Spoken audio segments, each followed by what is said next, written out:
ಎಲ್ರಿಗೂ ನನ್ನ ಹೃದಯಪೂರ್ವಕ ನಮಸ್ಕಾರಗಳು. ನಾನು ಚಿತ್ರರಂಗಕ್ಕೆ ಬಂದು 30 ವರ್ಷ ಇವತ್ತಿಗೆ. ನನಗೆ ಕಾಟೇರ ಏನೋ ಒಂದು ಫಸ್ಟ್ ಸಿನಿಮಾ ಅಂತ ಫೀಲ್ ಆಗಿದೆ, ಅನುಭವ ಆಗಿದೆ. ಎಲ್ಲನೂ ನನಗೆ ವಸ್ತು ಅನ್ಸುತ್ತೆ.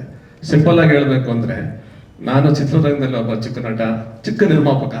ನಮ್ದೇನಿದ್ರು ಚಿಕ್ಕ ಚಿಕ್ಕ ಹೋಟ್ಲಲ್ಲಿ ಆಗಿದ್ದಂಥ ಅನುಭವಗಳು ನನಗೆ ಈ ಮಿಡಲ್ ಕ್ಲಾಸ್ ಲೋವರ್ ಕ್ಲಾಸ್ನವರು ಹೋಗಿ ಸ್ಟೇ ಆಗ್ತಾರಲ್ಲ ಅಂಥ ಹೋಟ್ಲುಗಳದ್ದು ಅನುಭವ ನನಗೆ ಚಿತ್ರರಂಗದಲ್ಲಿ ಆಗಿರೋದು.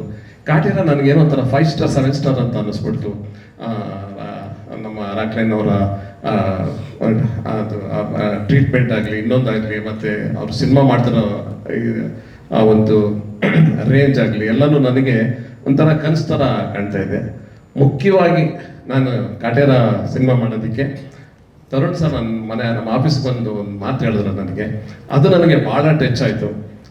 ಯಾಕೆಂದರೆ ನನಗೆ ಆ ರೀತಿ ಯಾರನ್ನು ಹೇಳಿ ನಾವು ಸಿನಿಮಾದಲ್ಲಿ ಬಂದು ಆ್ಯಕ್ಟ್ ಮಾಡಿ ಅಂತ ಇವತ್ತರೆಗೂ ಯಾರು ನನ್ನ ಆ ಥರ ಕರೀಲಿಲ್ಲ.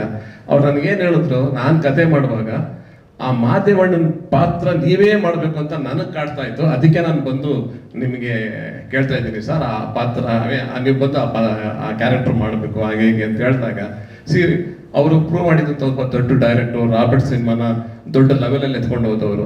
ಮತ್ತೆ ಕಾಟೇರನ ಅವರು ತುಂಬಾ ಟೈಮಿಂದ ಅದ್ರ ಮೇಲೆ ಕೆಲಸ ಮಾಡ್ತಾ ಇದ್ದಾರೆ. ಅವರು ಆ ಥರ ಒಂದು ಸ್ಕ್ರಿಪ್ಟ್ ಕೆಲಸ ಮಾಡುವಾಗ ನನ್ನ ನೆನಪಿಸ್ಕೊಂಡ್ರಲ್ಲ, ಅದು ನಿಜವಲ್ಲ ನನಗೆ ಅದೊಂದು ಏನೋ ಒಂದು ಹೊಸ ಫೀಲಿಂಗ್ ಕೊಡ್ತೀವಿ. ಯಾಕಂದ್ರೆ ನನಗೆ ಇಲ್ಲಿವರೆಗೂ ಇಂಡಸ್ಟ್ರಿಯಲ್ಲಿ 30 ವರ್ಷದಲ್ಲಿ ಯಾರೋ ಮಾತು ಹೇಳಿರಲಿಲ್ಲ.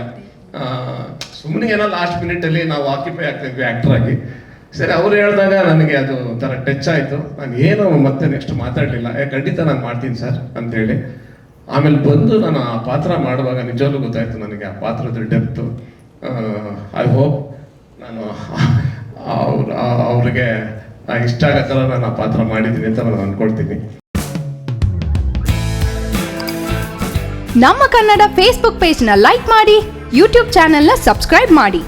For more updates, click on the bell icon. ನಮ್ಮ ಕನ್ನಡ ಡಿಜಿಟಲ್ ಮೀಡಿಯಾ.